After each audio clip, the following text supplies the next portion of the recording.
મોરબીમાં નવા બનતા ઓવરબ્રિજમાં દુર્ઘટના સર્જાતા ટળી છે। જે પ્રમાણે સમાચાર પિલ્લર પરના કેપની કામગીરી દરમિયાન એલાઇનમેન્ટ જ ખસી ગયું। પિલ્લર પરની કેપમાં કોન્ક્રીટ ભરી ચકાસણી કરતા જ બેલેન્સિંગ ધસી ગયું।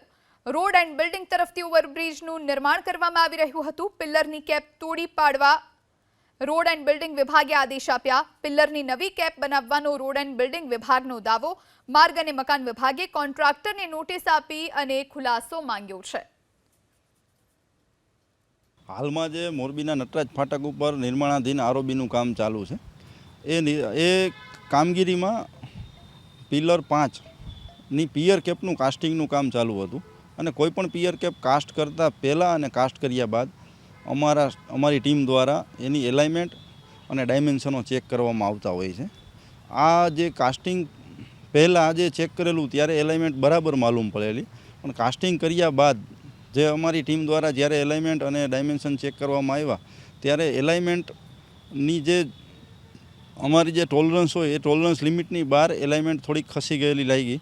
એટલે પિયર કેપ જે તાજી જ કાસ્ટ કરેલી હતી એ પિયર કેપને અમારા દ્વારા કોન્ટ્રાક્ટરને તોડી પાડવા માટેની સૂચના આપવામાં આવેલી છે અને એ કોન્ટ્રાક્ટર દ્વારા એ કામગીરી હાલ પ્રગતિમાં છે। એલાઇનમેન્ટ તોડી પાડ્યા બાદ ફરીથી કોન્ટ્રાક્ટરના પોતાના ખર્ચે જે એલાઇનમેન્ટ છે જે નવેસરથી પિયર કેપનું કાસ્ટિંગ કરવામાં આવશે। મોરબીની નટરાજ ફાટક પર જે નવ નિર્માણાધીન જે બ્રિજ છે એ બ્રિજનું કામ ચાલી રહ્યું હતું।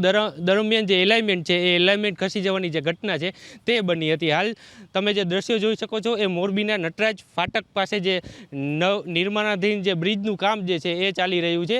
દરમિયાન આ તમે જે દ્રશ્યોમાં જોઈ શકો છો આ જે પિલર છે પિલર ઉપર જે કોપી છે એ કોપી ભરવાની જે કામગીરી છે એ કામગીરી ચાલતી હતી અને આ દરમિયાન જ ઉપર જે કામ કરવામાં આવતું હતું જેનું એલાઇનમેન્ટ જે છે એ ખસી જવા પામ્યું હતું, જેના કારણે જે છે મોટી જે દુર્ઘટના છે તે સર્જાતા રહી ગઈ હતી। આ મામલે અધિકારી દ્વારા પણ જણાવવામાં આવ્યું છે કે એલાઇનમેન્ટ જે કોપી છે એ કોપી ભરી અને જે ચકાસણી જે છે કરવામાં આવતી હોય છે દરમિયાન જ આ જે દુર્ઘટના બની હતી। એટલે કહી શકાય કે આ જે દુર્ઘટના બનતા પહેલાં અટકી ગઈ છે અને જે કામ છે એ કામ પણ નવેસરથી આ જે પિલોરનું કામ છે એ કરવામાં આવશે અને કોઈ અન્ય જે બનાવ ન બને કે અન્ય કોઈ જગ્યાએ ક્ષતિ ન રહી જાય તે માટે પણ સૂચના છે તે અધિકારી દ્વારા આપવામાં આવી છે। તો સાથે સાથે કોન્ટ્રાક્ટરને પણ નોટિસ આપવામાં આવી હોવાની માહિતી મળી છે, પરંતુ આ જે બ્રિજનું જે કામ છે એ બ્રિજનું કામ હવે આ જે પિલરનું કામ છે પિલર નંબર 5નું જે કામ છે તે નવેસરથી કરવામાં આવશે અને અન્ય કોઈ બ્રિજમાં જે અન્ય કોઈ પિલરમાં જે કંઈ ક્ષતિ છે કે નહીં તેની પણ ચકાસણી કરવામાં આવશે। પાર્થ પટેલ, ABP અસ્મિતા, મોરબી।